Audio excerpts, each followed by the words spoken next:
There's history here. And here. There's history there. History is everywhere.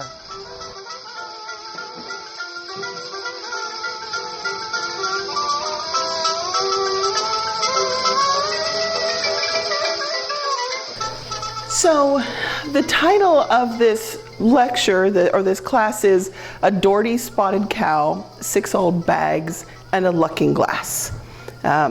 This is about probate records, the value of probate records, understanding how to use them, and what is in them and what we can learn from them. As we delve into them, we can discover more about our ancestors than we might suspect that we can. I think probably most of us, are happy when we get a will. This is a nice will. It's actually very legible, although the copy is very not so great. But usually we go looking for wills because they have some key ingredients in them, if you will. We have up here the year and the date that the will was written, December of 1754. The person who wrote it is Benoni Houghton, and he is from Connecticut. And then this very lovely will lists out his family members. So we have some family members here. We have he commits his soul to God and his body to the grave and blah, blah, blah. And I'm just like, could you just put the normal stuff and move on? However, they never do. We finally get down to, he asks for all of his just debts to be paid. They don't want their unjust debts to be paid. And then finally he gives to his loving wife, Margaret, a variety of things. And so if we're trying to figure out who Benoni's wife is, we know at least when he wrote his will in 1754 that it was a woman named Margaret. And then we continue going down through here. He gives his wife more stuff, and more stuff. And side note, one of the stuff he gives to his wife, remember he's from Connecticut at 1754, is he provides to her a number of his Negroes. So those of us who forget, there were enslaved people even in the New England colonies in the early parts of American history. But finally we get down here to his loving son, William Houghton. He gets various and sundry items. I'm not spending a lot of time talking about what's put in the will because most of us are just looking for the names. So now we know Benoni, wife Margaret, son William. But it says eldest son, which implies what? There's at least one more boy, right? So we keep looking, yay, we'll find a list of other sons. And we come on down here, and then after we have his son William, then we have something to his, it goes next to, we get to his grandson. His grandson, John, also Houghton. So that could be William's son, it could be another unnamed son's son. And then we have his daughter Patience, gets various items as well. So we have one girl in the household. No last name given, so we can assume probably that she's still an unmarried young lady. And then everything else gets divided up 50-50 between his grandson, Joseph Bates. So we have his grandson, Joseph Bates, and then 2 other grandchildren who appear to be, it's hard for me to read this down here, it looks like it might be Dora and Mary Butler.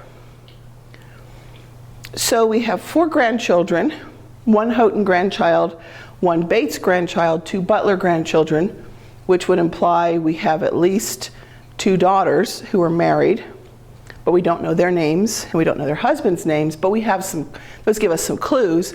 We have at least 1 son named William. There's another son who's not named.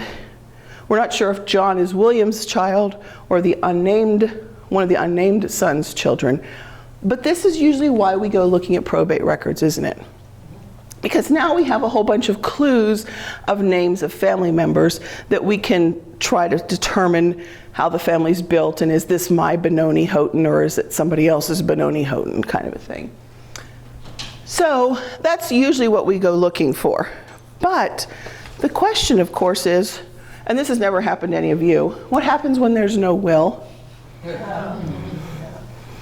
And all you have then is a probate record or something else like that. This is the part of the estate of a man named John Paul, who died in Pennsylvania, Chester County, Pennsylvania in 1778. When you go look up the Chester County, which I just did this morning, you look up the records, the will book, or the whole probate file. There are columns, and we love those, right? Will book, page number, and then administrator information, probate information, inventory, final estate, settling, most of which we all ignore. Well, the column that says will is blank. So there is no will for John Paul. There is some other estate information, but this is what I really like, because this is the inventory of John's estate. And it's, again, pretty well written. The handwriting is clear. The words are not so clear, because the words include things like, we have here his wearing apparel, his writing horse. He has a bald-faced horse, and a bald-faced mare, and a plaque mare, and a bay colt, and we have all these other various and sundry things. We have a dower traff. We have 5 cheers. We have 4 heaves with bees in them. We have the thing I can never find out, I was talking about before we started, I said there's one word in here that I cannot for the life of me figure out what it is. So we've got dog irons and, oh, that's fun. It's, Stilyert is the word, Stilyert. And then there's a ditto, a small pair of them. And it's in with sort of fireplace, kitchen fire tools. So I assume it has something to do with a colonial era fire. John Paul was German, so that's also a potential clue. I don't know what it is. So if you ever figure out what a Stilyert is, a pair of Stilyerts, let me know. I would be thrilled to know about this. But this also includes, we have right here, our Dorty spotted cow. And we look at these things, we have some small kittles, we have lots of things in rums and rooms with various and odd spellings. But for me, this is the gold mine. We have his writing horse that's worth 40 pounds, and his ball-faced horse, and his ball-faced mare, and his plaque mare, and his reet cow. Well, what are those things? A bald-faced horse is a white-faced horse. Exactly. John's personal riding horse, today it's a pretty expensive horse. It's worth about $83,000. Now, if any of you are horse people, you don't have, that doesn't have to be like your Kentucky Derby winning horse, but if you are have a cow horse, that's a pretty reasonable price for barrel racing horse, rodeo, some sort of a rodeo kind of a horse. So that's his personal horse. That's like he's got his own little sports car, basically. He's got a horse that looks like this, and a female one of the same, a bald-faced horse.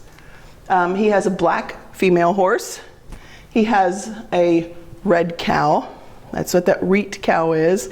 And then he has that Dorty spotted cow. It's a brown spotted cow.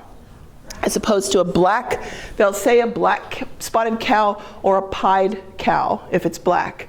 But if it's Dorty, it's dirty. It's brown. So it's a dirty spotted cow. Yep, so Dorty is dirty, which is brown. So those were, now what's really interesting about this is as I continue to look into all of these cool things, is what it finally told me was that John had, when he died, he had 8 horses, 21 cattle, head of cattle, 15 sheep, 4 beehives, those are the 4 heaves with bees in them. And as I was telling somebody yesterday, he had 6 beds in his house, 6 actual bed frames. The man was loaded. Because most of the times in the 1750s, you had a bed for the master and mistress of the house. Everyone else slept on trundle beds or just sort of pallets that got tossed on the floor. He had 6 beds. So John had a lot of stuff. He was a farmer, but he was a well-to-do farmer. Sort of what I have learned to expect from my German ancestors. John is one of my German ancestors. They work hard, they save their money, and they buy good stuff, including clocks and walnut tables and chairs and bedding and chests of drawers and looking glasses, more than one, all those sorts of things. And when I went through and calculated the value of his estate when he died, he was worth about $8.5 million. I don't know where it went because it did not come down to me. But by looking at all that information, I could have said there's no will for John, that stinks, and move on. But taking the time to look at it, I learned a lot about what kind of farming John did. I mean, it was pretty complete. He had beehives and horses and cows. He had all sorts of crops planted. He had spinning wheels and household furniture. There weren't very many books in the house, so that wasn't a big thing for him. There was a Bible and there were a few other things, but there were lots of creature comforts in the house, which tells me something about John Paul in the 1750s. What I want to talk about today is sort of the whole broad spectrum of what we can find from probate records. We'll start with talking about the contents of probate records and some of the vocabulary, which is important to understand. And then I want to talk a little bit about probate laws. Don't worry, it's not going to be too boring, but it is important to understand what the laws are, because it tells us why people got what they got or didn't get what we would expect them to have. We'll talk some about handwriting, and I want to just point out I have these books here that I pulled from the library that are different books that are available about handwriting, and those are very useful, including the one that says Deciphering Handwriting in German Documents. Because if you have ancestors who came to this country from Germany, the chances are good that their will and probate could be written in German, or at least the will could be. Everything else may be in English from the courts, but at least that will may be definitely in German, and you may need to learn a little help with some Fraktur. Items in the inventory, how to determine what they are, and then how to determine what the value of that is today. So we're going to be I'm going to cram a lot into this next 2 hours here. So the contents and vocabulary, these are just the records, the processes, and some commonly used words and phrases. And I've got a lot of that already in your handout. I don't want to spend a lot of time reviewing everything that's there, but one of the things that I do have is on the bottom of the first page and continue on to the second page is the process of how the whole system works. And I think it's important just to be aware of that it starts out once somebody has died, somebody in the family has to request the court to appoint an administrator to begin the process of dealing with that person's estate. If there is a will, it has to be proved. If there's not a will, then that would be, the person would be intestate. They don't have a will, and that causes a whole other interesting set of problems. The court authorizes an administrator. It's usually somebody who's specified in the will. If there wasn't a will, it could potentially be the oldest son, it could be the wife, it could be a brother, it could be a friend. There will be the deceased. If they died intestate, the court has to appoint an administrator. As I just said, there are guardians appointed for the children, even if there is a surviving mother. If the father dies, there still will be guardians for the children. It often will be the mother, but it could be someone else. And the purpose is that someone who's supposed to be looking after the child's financial best interests. Some states, the administrator has to post a bond. They take a quick evaluation of what the estate is worth, and then you have to post a bond of that much. So if you mess everything up, you have to pay the estate what you messed up. So it's kind of a nice bit of insurance policy there. The inventory is made. Public notice is made. This is your last chance if you think this guy owes you something. The bills are paid, receipts are for that or taking care of that. If there is a public auction, the accounting of that is done. Sometimes the settlement will take years, and that does happen necessarily because the person is wealthy. It could take years because people are fighting. It could take years because they're trying to find all the heirs. It could take years because they've got debts to figure out who's owed what.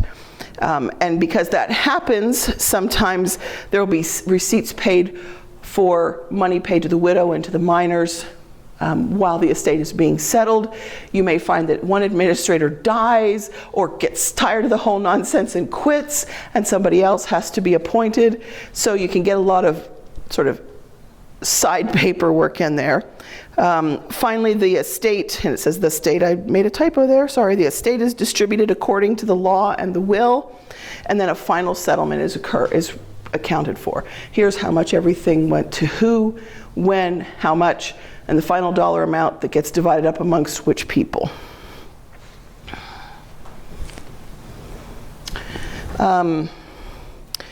Some of the things that you might find in an estate, one of those things could be a will. And as I said, that's usually what we go looking for.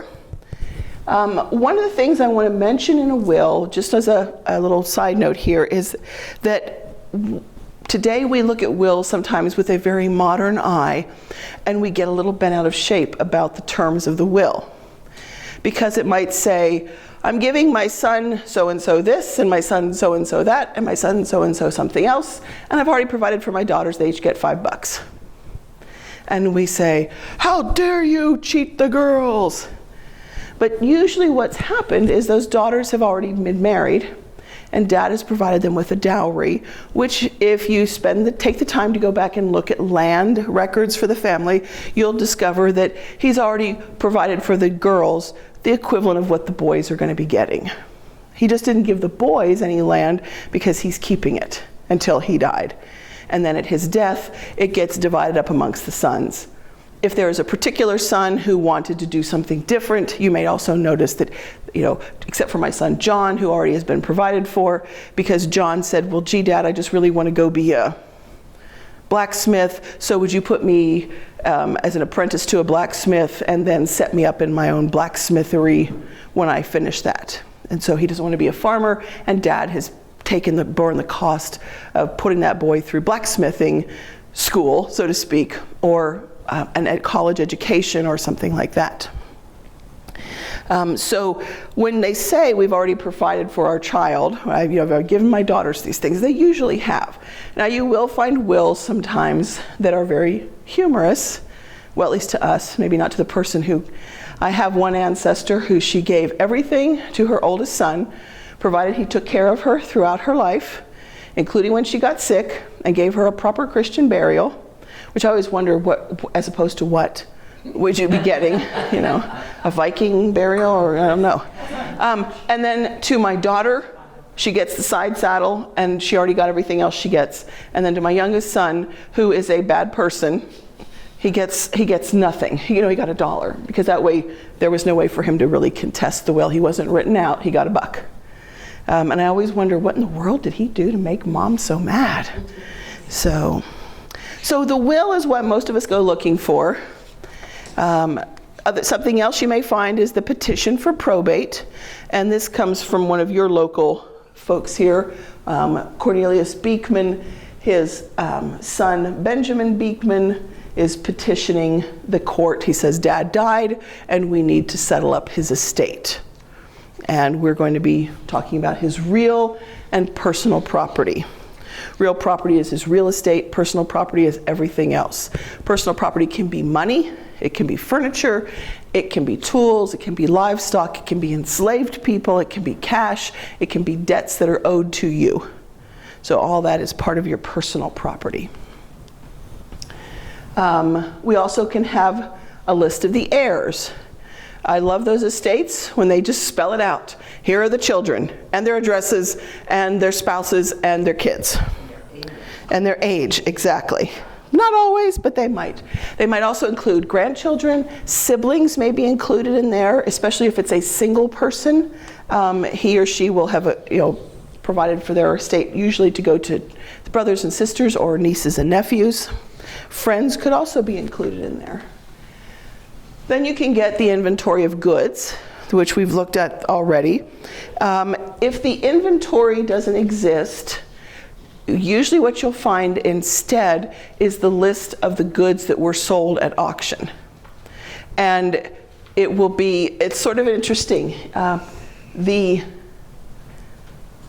inventory is, today, one of those things I discovered when my father passed away, when they come in and do the inventory of your house for tax purposes, it's usually like, yeah, that looks like it's worth about $2,500.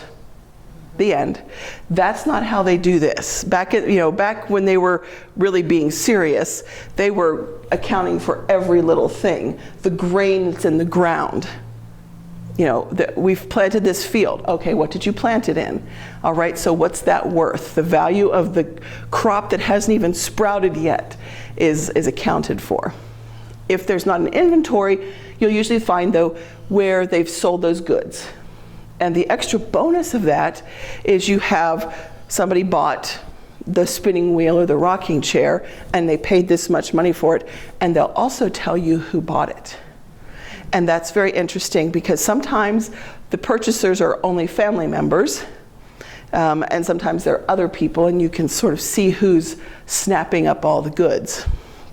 That was one of the cases where you all think my family all dies by violent means, but Polly Paul, a wealthy spinster lady, was found bludgeoned to death, again in Somerset County, which is not really that violent of a place, but and my suspicion, based on the fact that when her place was sold, they hung 2 Irish Catholic guys for it, one of whom was determined later to have been in jail someplace else when Polly was killed, but that has nothing to do with anything. They found 2 convenient people to hang for Polly's death. She had no will. She had no husband or children, so her estate was to be divided up amongst her 8 siblings, which tends to get rather complicated when you start trying to chop up property into 8 pieces. So the easy way to deal with that is sell it all at auction, divide the cash. The person who bought every piece of Polly's land and most of her livestock, interestingly enough, was her next door neighbor. So I have my suspicions. I will just cast aspersions on people I don't know, left and right. You will also find lots of these receipts from creditors, and they will be like this. They will be on like strips of paper. They're not official receipts all written out into one whole page. It's like somebody wrote on the bottom of a page and tore it off. It's this big, and it says whatever it was. This is interesting for this one. This is from my husband's family, and if you can see this, this is August 10th to the making of 1 7-foot coffin for Nathan Eakman for the sum of $11. I do not know why he had a 7-foot tall, long coffin. I don't know a lot of things about Nathan Eakman, but this is why you don't just skip over them, because you will find other things that are interesting. A person's final illness, or in the case of William James, not. All those records will be there. And you can find out that the doctor was doctoring this person for months and months before they passed away.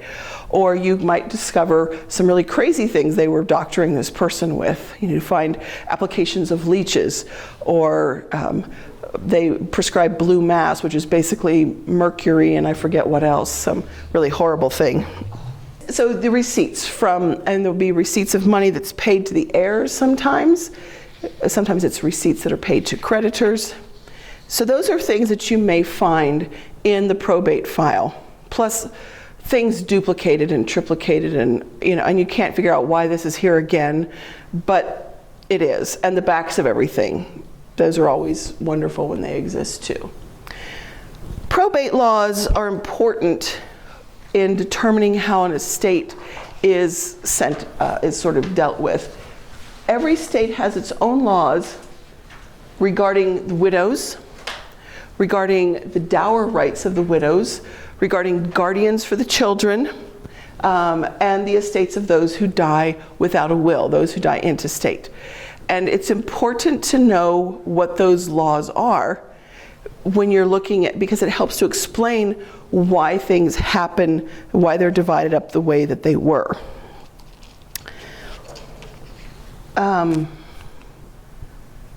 This book is difficult to come by these days because it's out of print. It's Carol Shamus, Inheritance in America. And you can get it in 1987, or there's a 1997 reprint of it. I found one on eBay recently. I think I paid like $25 for it. To me, it was well worth it because this is what I do for a living. And so having that book in my hands is very helpful. She talks about the history of probate in America, or just death estates and those sorts of things. But she has some spiffy little tables at the back, which are helpful for us as well.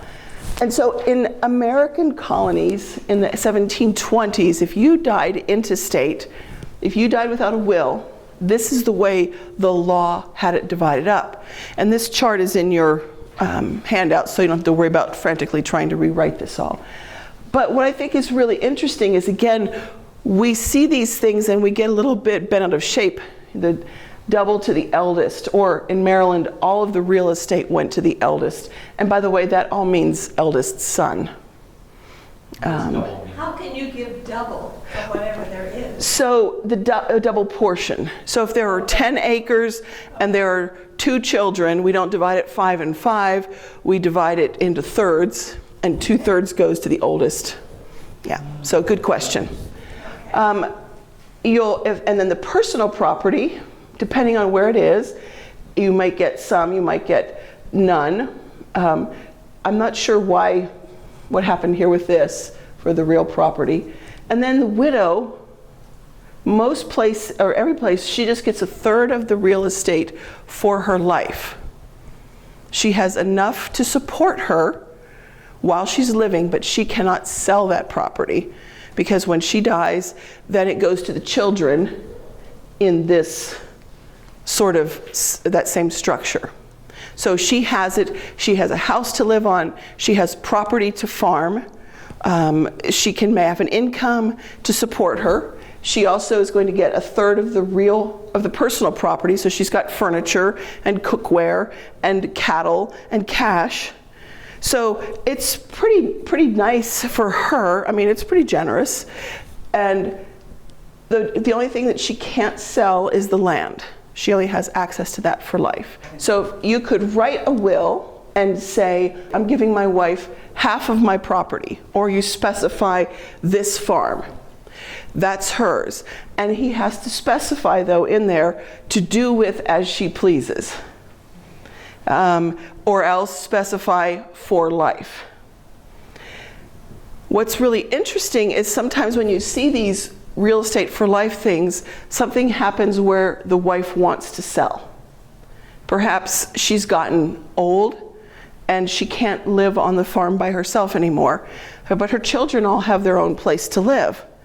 And so she would like to go live with one of the children, but trying to tenant the farm out to somebody else is just more complicated. Let's just sell it. She has to go to court with all of the heirs and petition the court to give her permission to sell the land, and all of the heirs have to give their permission for that to happen as well. And interestingly enough, one of the little things you may find in your documents also is any of the daughters who are married will be taken into a separate room and asked, do you really want to do this? Because there's the possibility, they're recognizing the possibility that the husband is strong-arming the wife to sell the property, but she wants to keep it. Now, that's very sweet, but it's not like nobody's going to know what happened, kind of a thing. Well, we went to talk to Clarissa, and now we're not going to let you sell the land. Gee, I wonder what happened there. So, yes, sir. So would that preclude her from deeding it to her children? The widow? Yeah. Yes. So She can't even deed it to her children. it will it will be, unless all of the children agree that mom's going to sell the land to Tom. Yeah.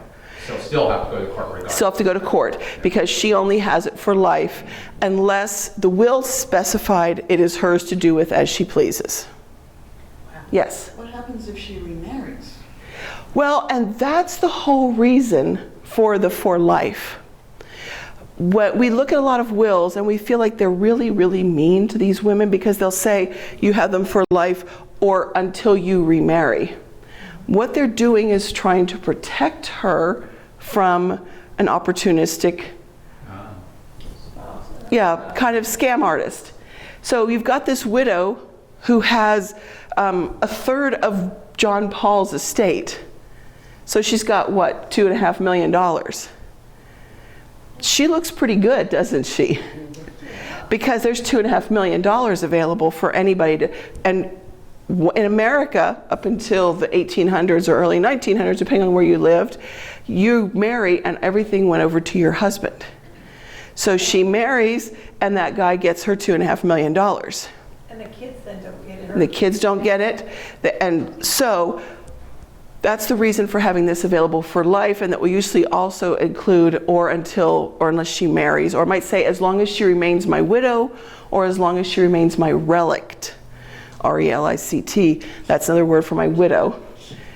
And that's really protecting her. If she wants to remarry Mr. Goodbody over here and he can afford to support her, then that's great. She gives up her inheritance, it goes to the children, and she's got a wonderful new husband who loves her and she loves him, and he's going to be able to support her. Otherwise, everything's hers, and if she marries him, it goes to the children, and she made a bad decision, she's going to have to live with it. But it won't hurt the children. So it really is a way of protecting women. And I know that some of us will still say, well, women don't need protecting. Most people were not going to be literate at that time period. And it would be very, very easy to, especially if you've just lost your husband who you adore and you think is wonderful and everything is great and you're grieving and you're mourning and somebody comes in and starts sweet talking you. So this is how to protect those widows. And you've never had those responsibilities. Most women didn't have responsibility to take care of property, to do because their husband and their sons ran the farm. That's right. They had their own portion of the farm that they ran and ran very well and effectively, but decisions about planting and plowing and crops to put in the ground and fences and all that. And one of your best helps for this is to go to the Family Search Wiki and look there for that specific state and their probate records, and it will tell you that it's in the orphans court or it's in the clerk of courts or the probate court or whatever. So everybody, or surrogates court. So every state will have its own special court or not. And that's the best way to find out which court will have those. These laws in this early colonial era are very clearly based on Old English laws about in England, we started out with the law of primogeniture, and everything went to the eldest son, and it just basically stunk to be anybody but that person. And so this is, you can see some of these places here, New Jersey or New York, everything goes to the oldest, and the personal property also, he gets double. So you see there's still that sort of that vestigial, that leftover feeling that the oldest son should get everything, and the other kids just have to tough it out. But things changed in this country, and by 1790, you see the laws are a little bit different. Again, if you died with no will, if you died intestate, then most places the children equally shared the real property, and they equally shared the personal property. 5 kids, 1/5 split. 7 kids, 1/7 split. And it also includes if a child had died, but had married and had grandchildren. So I'm one of 4 sisters, and I'm going to kill off one of my sisters, but I won't tell you which one. And when my mother passes away, 1/4 to me, 1/4 to her, 1/4 to her, and 1/4 to be split between her 3 children. So it's not, now we're not making a 7-way split or whatever, it's still a quarter, a quarter, a quarter, and then that quarter to the sister who's passed away is divided up amongst her 3 children. And it gets really complicated then if one of those children has passed away and they have children. So it can get very complicated, and you get very tiny percentages of the property that is passed on to the children or the grandchildren. Now, the widows, again, if there was no estate, in all of across the country, it's even at this point in the 1790s. The widow gets 1/3 of the real estate for life, except in South Carolina, which gave her that share absolutely. So in South Carolina, if your husband died without a will, you got 1/3 of his real estate, and you could do with it as you pleased. And the personal property, again, 1/3 of it went to the widow. And in North Carolina and Virginia, the only change in that was the personal property that were enslaved people were only allowed to be given to the widow for her life. And then when at her passing, those enslaved people were given to the children, and any children that these slaves had would also go to the children. So the wife couldn't sell the slaves. Then post 1790, things start to get really different in different places. And we have the laws that start to vary. By the 1890s, they're going to vary very much from state to state. Again, if you die without a will. I haven't gone into, I don't have time to go into dower rights by each state, but there was the understanding in most states that if the husband died without a will, that the wife would be given a guaranteed minimum amount of money, $500, or it could be 1/3 of the estate, of the real estate or whatever. And so you will sometimes even see a will where the husband says, in lieu of her dower, I will give my wife these things instead. And it could be property, it could be personal possessions, whatever. You may also sometimes see where the wife has said, I want to set aside the provisions of the will and just take my dower rights. And that happens in cases where the husband has been less than judicious in his buying, selling, and borrowing. And her 1/3 of the real estate is not worth as much as her dower rights would be. And so she has the right to do that. She'll say, I'm going to set aside the will, and I will do this other thing instead. So again, you'll see all sorts of strange things in these wills and in these probates, and that's why it's important. Just because there's a will and you say, oh, Maud got this much money, that's not necessarily true, and you need to continue reading through the probate files to find out what she really did get. Because it may explain why she moved, why she remarried, why she ended up living with one of the children for the rest of her life. So reading through all that paperwork helps to explain it. One of the changes that happens by 1890 is that we have states, the majority of our states had common law provisions. But by 1890, we also have states that have community property provisions. And so what that means is in Oregon, which was a common law state, and again, this is if someone died intestate, the widow got 1/3 of the real property for life and 1/2 of the personal property, and that's assuming there were children. So mom, dad, and 3 kids, dad passes away, mom gets 1/3 of the real estate for life and 1/2 the personal property. If there were no children, then the widow would get everything. If the widow was the person who passed, if the wife passed away and we have a husband who's remaining, then he got all of the real property for life. And all the personal property, assuming there were children. So if mom died and she was the person who owned land, because by 1890 she's allowed to, and she's the one who owns the real estate, it's the same deal. Husband can't sell off that land because it's going to go to the children eventually.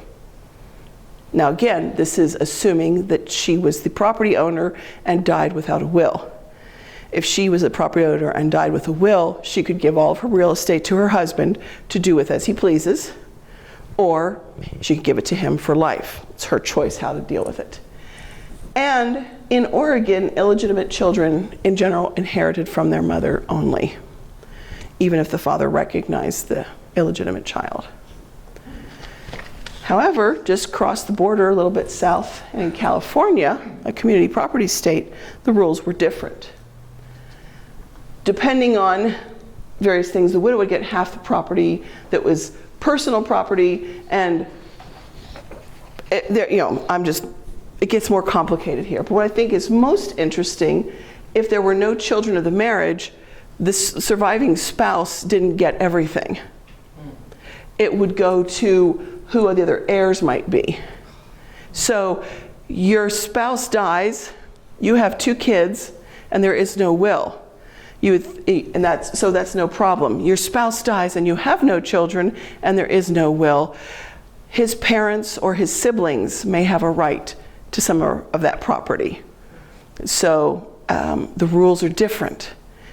So get your spouse to make a will if you live in California in the 1890s. And if the father acknowledged the child in California, then that illegitimate child would be considered an equal heir with the legitimate children. So again, you may find papers, probates, that have all sorts of affidavits where this illegitimate child is trying to prove that dad acknowledged me. And depending on the estate and the level of greed in the children, the legitimate children, you may find them filing affidavits saying, I never knew this kid existed, they didn't live in the house, they're just making things up. So again, it's very interesting sorts of fussing that can go on with these estates. Any questions about these inheritance laws? If you wrote a will, you could do anything you wanted with your property, whether you were a community property state or a common law state.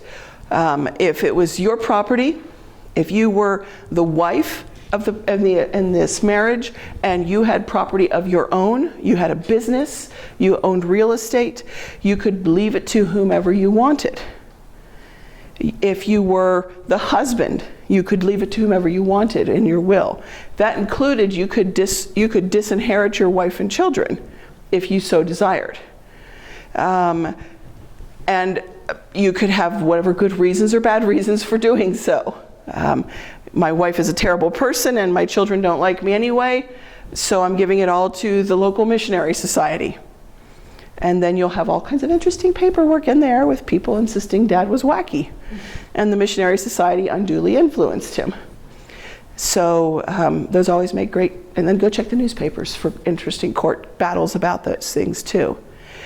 Yes? Did the widows typically do a will then? Yes. If there was Their husband passed. right, even if the widow had only the real estate that was just hers for life, she would still have personal property. And so she could have a will and delineate who got what, especially if there was a lot of personal property. 15, 20 head of cattle, that's lots of cash on the hoof, so to speak. So she could choose to make a will. She should have made a will. But oftentimes what we see happening is as those women got older, they would just simply they would give those things, that personal property, to a child or to all the children. Oftentimes what you'll see happening is there's no record of that personal property. She just moves in with George and his wife and kids, and the assumption is the cows and the spinning wheels went with her, and that was sort of how she helped to support herself, so she wasn't a burden on George when she could no longer run the farm any longer, that sort of thing. That's the difficulty with personal property, is we don't have deeds to tell us what happens with that, except for people who owned slaves. But my horses, my cows, my pigs, my wagons, and my looking glasses, that's not something that you're normally going to find record of me getting rid of it in my life. Any other questions about the probate? Remember, if they have a will, you don't have to worry about it. And we just do whatever the person who died says. Now, one of the important things about these probate estates is you have to be able to read the words so you can know what they say. Those of us who have really terrible handwriting, this comes back to get us when we do genealogy then. And if you have nice, neat handwriting and beautiful printing, I'm sorry, it'll still come back to bite you. This is Thomas Joliet's 1764 inventory from Connecticut. And this is beautiful. You may not think so, but this is beautiful. It is very difficult to read when we look at this page. At first glance, all those spiky ascenders and descenders make it really hard to read. But if you start to focus closer, you get a better idea. You can start to maybe make some things out. And if you get super duper close, this is why I love computers, then you can start to read this. Great collared chain, 5 and 6, or 5, 6 small, ditto of the same, 18 for 1 and 3. A great plow chain, 2, 1 old ditto for 10, for a total of 2 and 10. Wow. Let me give you some ideas of what I have done when I'm trying to read really horrible handwriting, besides just zooming in. Again, they're great, and I keep telling you guys to go to FamilySearch.org because it's free and they've got good stuff there. They have some great tutorials on reading old handwriting. And for some of us, it's just having somebody say, look, when they make this loopy thing, it means this. And you say, oh, now I can read it. For me, this was very, I know that's a D up there, and I know that's a D-O for ditto, and even though that looks loopy, that's also a D-O for ditto. So once you start to know what you're looking for, it's easier to read. So take the time to go look up at that time period, that location, that language, and see if you can find some help, some aids.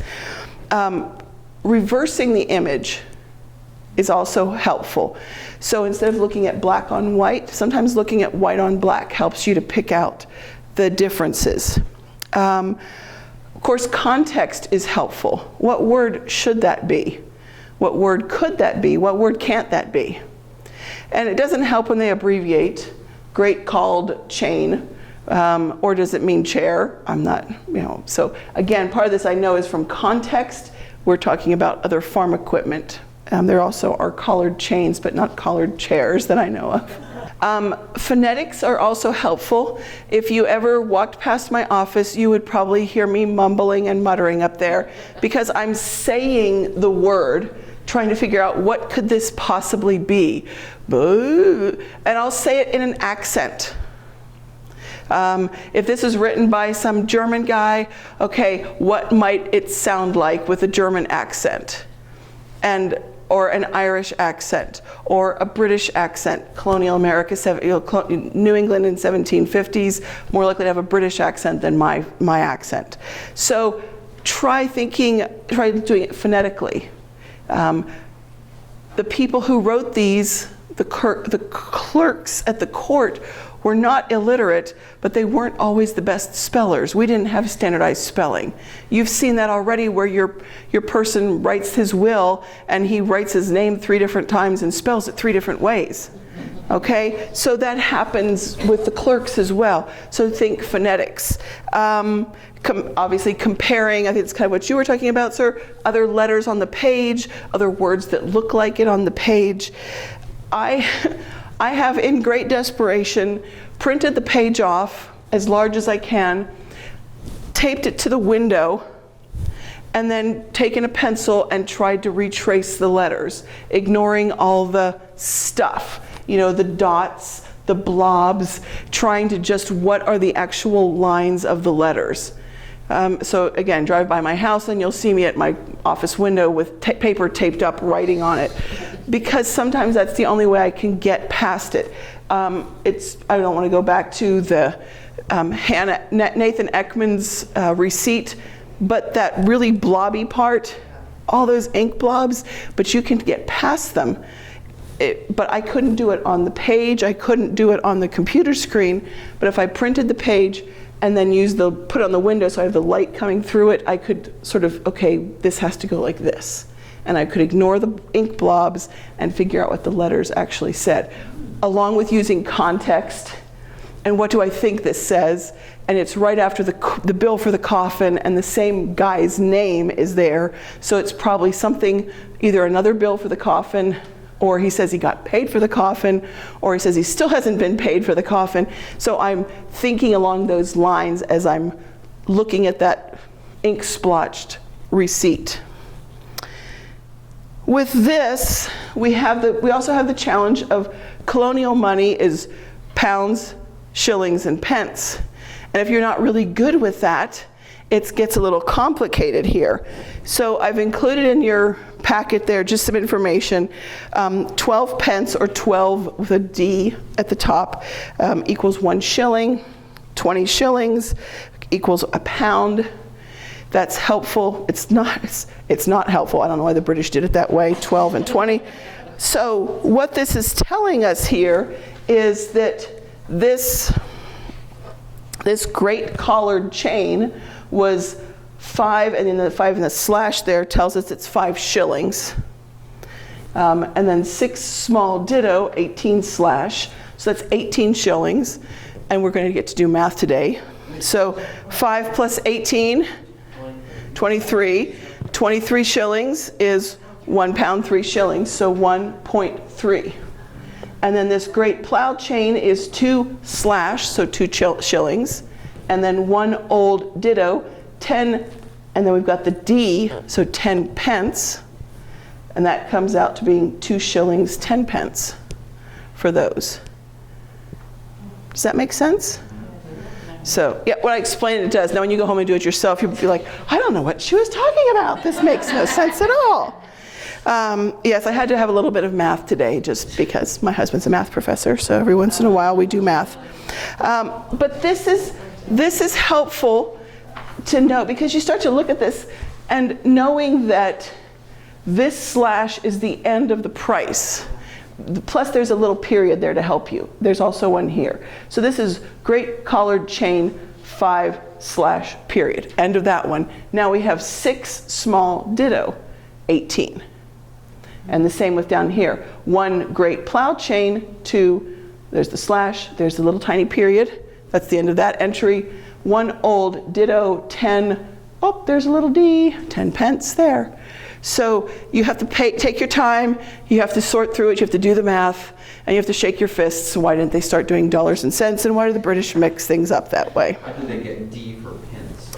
I don't know. I think it's, I used to know it's an old, it was an old English form of money as well. But yeah, I'm sorry, I don't know that. And I knew somebody was going to ask. So when you're trying to read things, I don't want to spend a whole lot of time on this because we could spend a whole day trying to just play handwriting. But I want to encourage you to take the time to figure it out. However, like my Stilyarts, at some point you have to say, and then a thing I don't know what it is, and move on. Okay?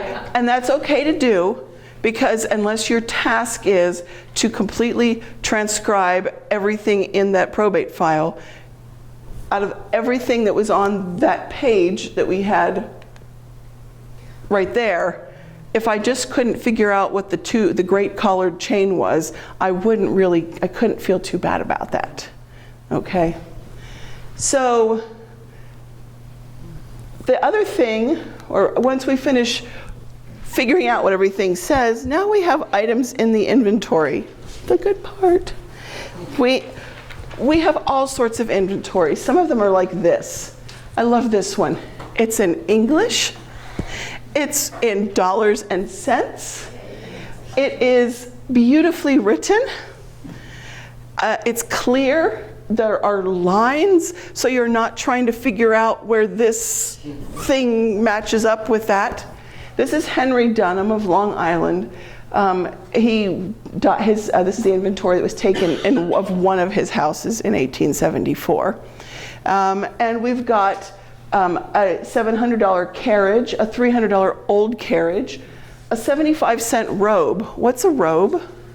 And why is it listed with the carriages? It's the lap robe, exactly. Not a bathrobe, not a king's robe, it's his lap robe. That's why it's with the carriages.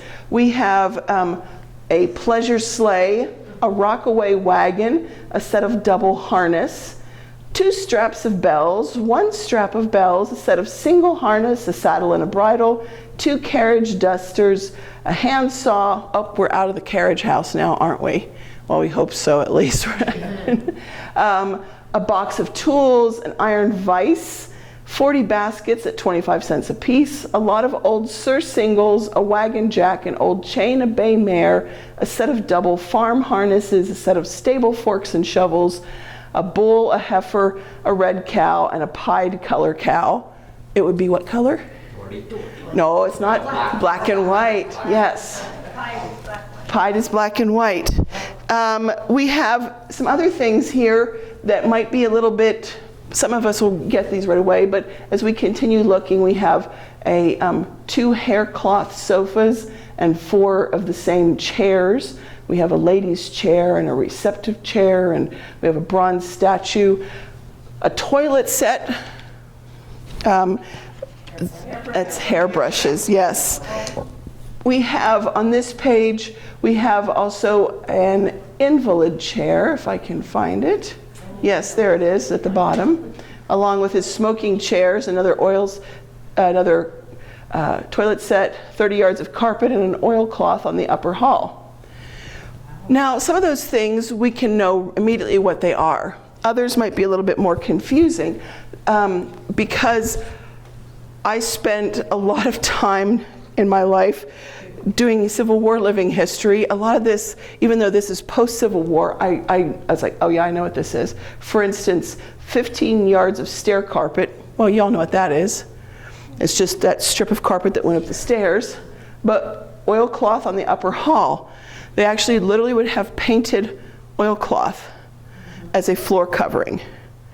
And you would have beautiful, they would be amazingly intricate designs, and you'd tack it down, and you could scrub it, and you could walk on it, and it was keep the floors from getting messed up. It also looked prettier than just hardwood floors.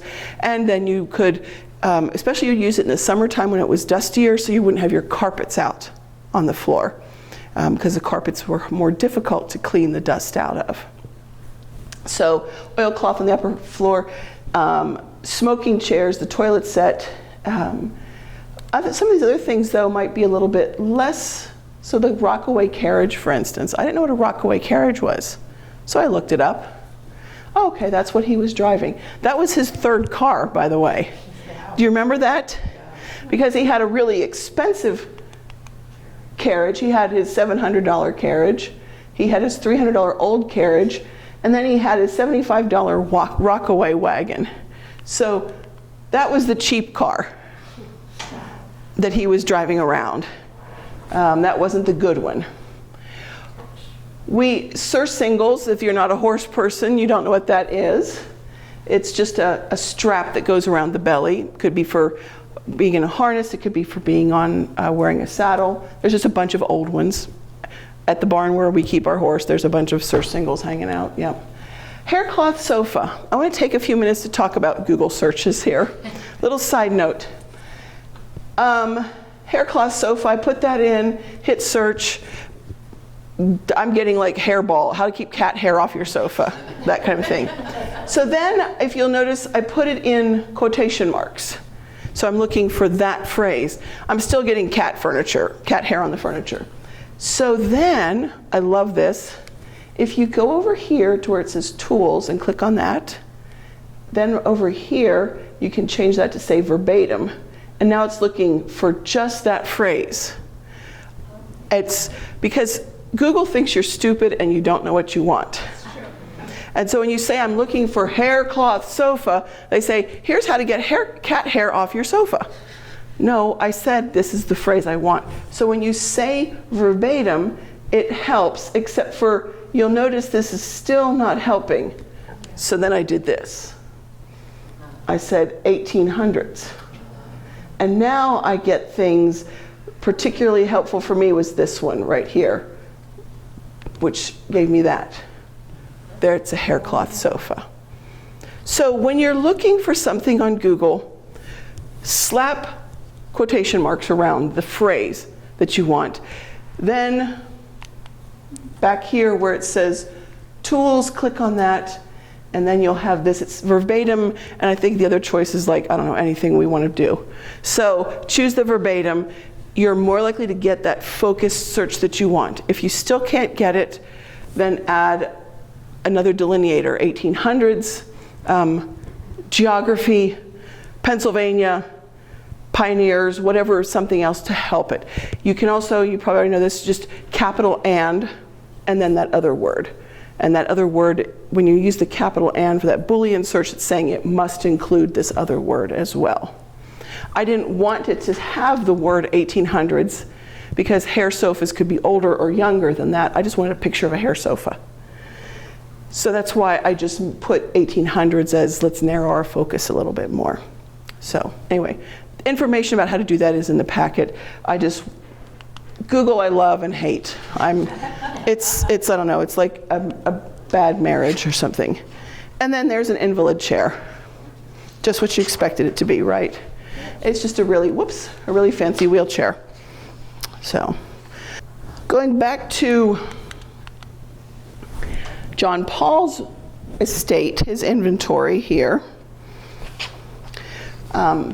Again, we have all kinds of weirdly spelled things that you have to talk out. So we have a plow and coulter. If you're a farmer, you know what that is. If you're not, you're going to need to go look at it.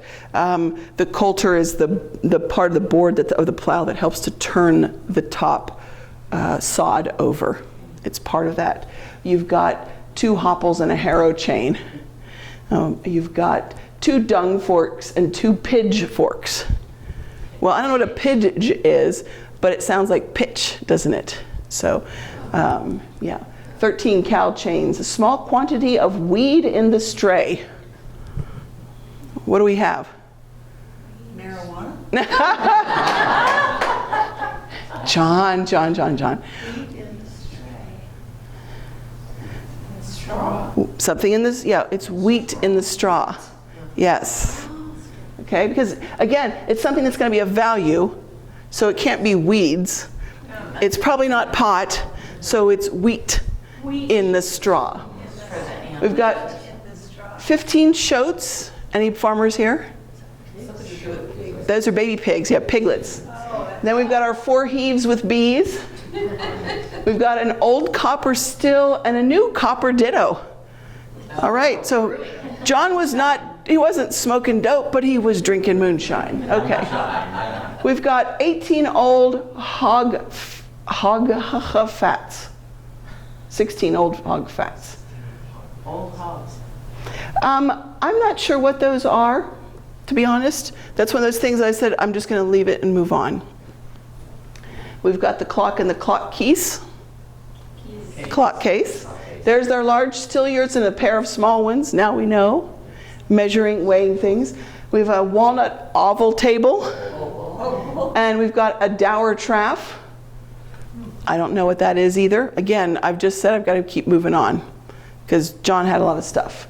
He had 5 chairs. Yay. Chairs. A bead and beadin in the upper front room.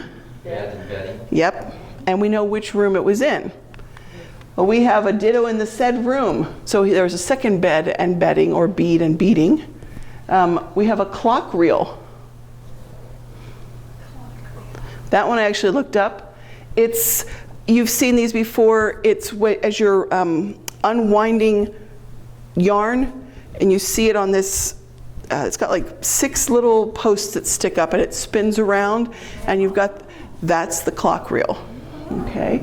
An oval table, another beaten, a walnut chest. Walnut chest. That actually shouldn't have a cafe. It should just be a calf of drawers in the said room. It's a case, yes. It's a case of drawers or another chest of drawers, exactly. Where's this? Okay, a bead in the upper back room above the kitchen. Above the kitchen. And a ditto in the said room, so a second bed and bedding there. And then we've got another in the front, and then we've got a large spinning wheel and a chest in the garret. A chest of drawers in the attic, a pair of dug irons. I think that's, and it goes in a fireplace? Right, like andirons. Right. Andirons, yeah. 2 scythes. And lumber, 3 augers. 2 iron pots and 3 small kettles. I keep thinking of cats in that with that one. So sometimes just saying that, you look at the word and you're like, what?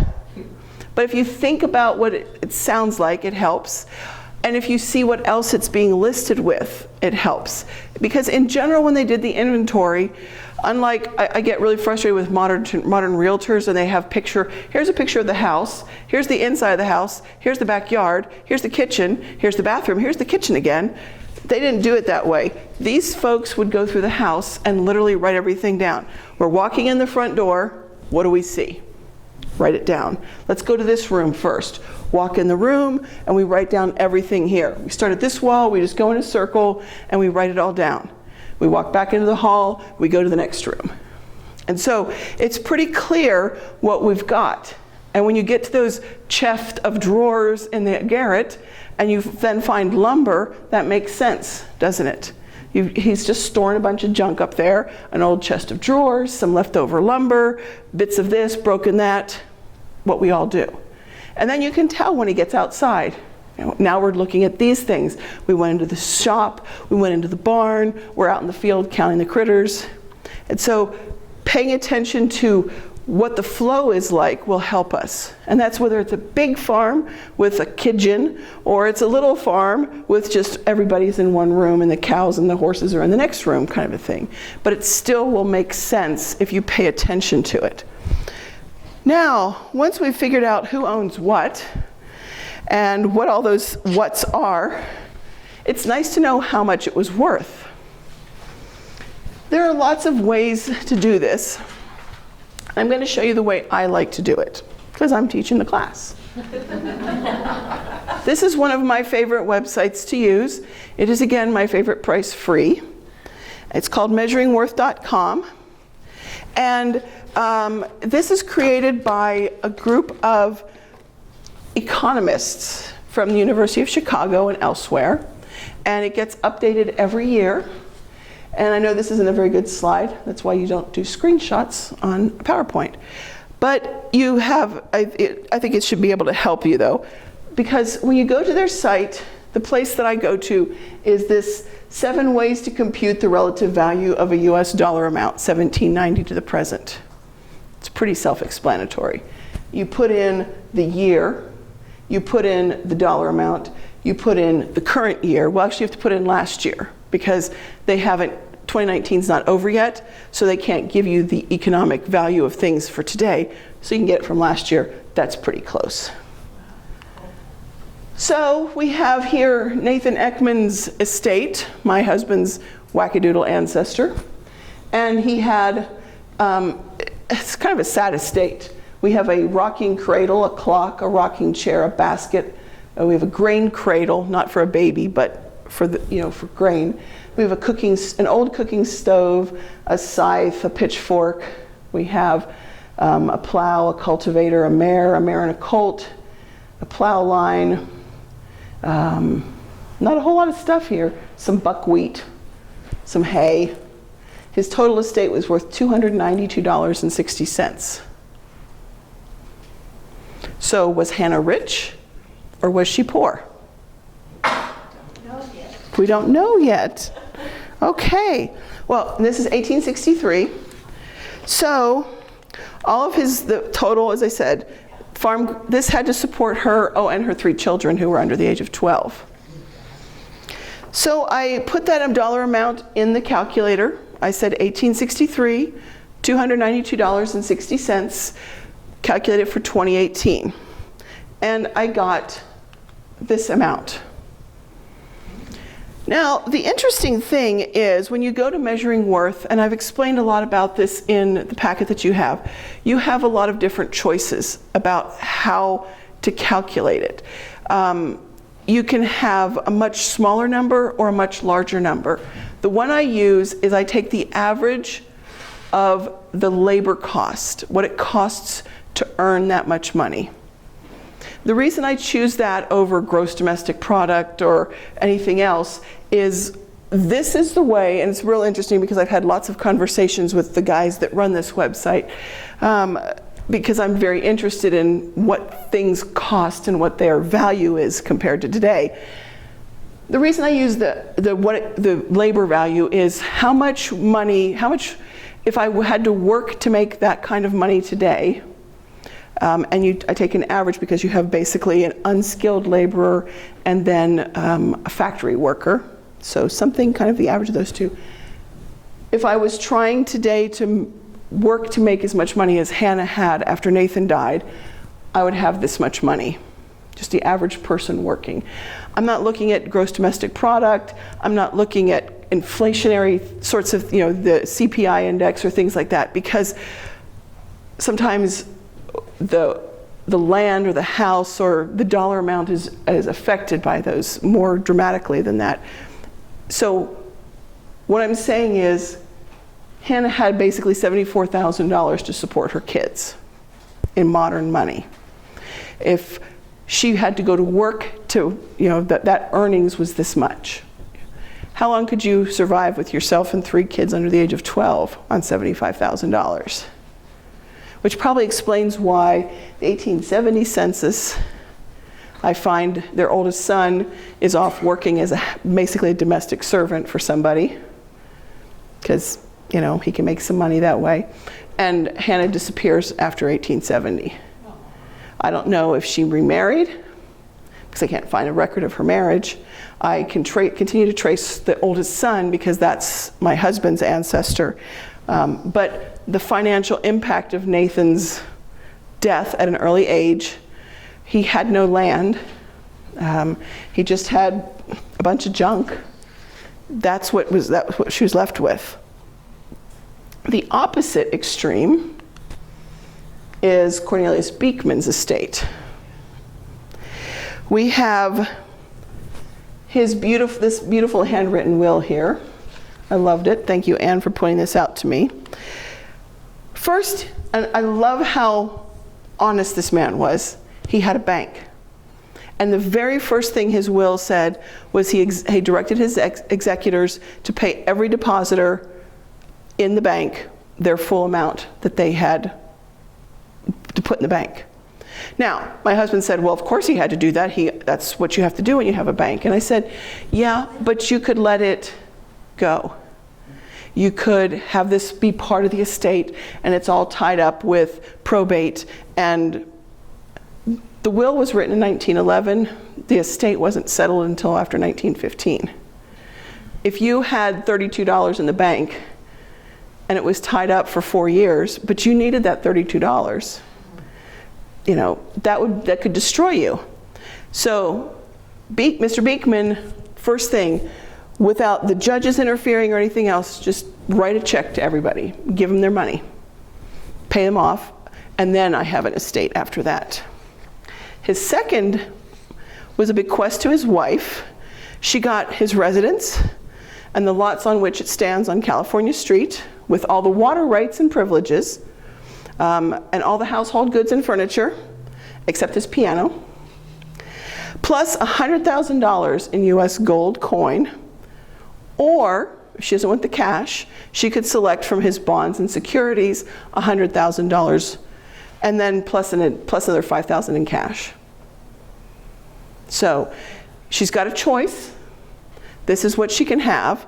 He's covering all the bases because you notice he includes the water rights and everything else, all the important stuff, so she can the land is actually valuable to her, as opposed to, well, thank you for the dry dirt, honey. That's his second bequest. Third bequest. Having already made ample provisions for my daughter, here's $5,000 cash and the piano. Now, I didn't take the time to go look and see what Carrie got. You'll notice that she is still Carrie Beekman. So I'm going to assume that she is not a married lady at this point. But he's given her some sort of provision of her own, that this is not slighting her. Because most of the estate, everything else, goes to his son. So you go through, and this is a big probate. Oh my gosh, it's so forever. Because every quarter, you've got, because while they're settling the estate, every quarter they're making payments to the widow. And there are requests to the judge to allow the widow to live in the house, and to, because while we're waiting, theoretically, nobody can do anything with the estate. So we've got page after page of paying her money every quarter. And we've got interest on all of Cornelius's bonds that has to be accounted for. And so it just goes and goes and goes. Fortunately, most of that's typewritten. Yay! Eventually, though, we get an accounting in May of 1915 of the value of the estate. $318,845.72. So, is that right? Yep. So, now that we know what the total value is, and it's all laid out, we can go back through and determine what everybody gets. So his wife, the land, the real estate, that's all accounted for. The property that she was given, plus the $100,000. This is what was amazing to me. She got $105,000 cash. So what was the house and the property that she got worth? Not much. Yeah. Carrie, the piano was a pretty expensive piano, because she got $500 cash plus the piano. And Benjamin got everything else. So what does that equal today? It's a lot. Wow.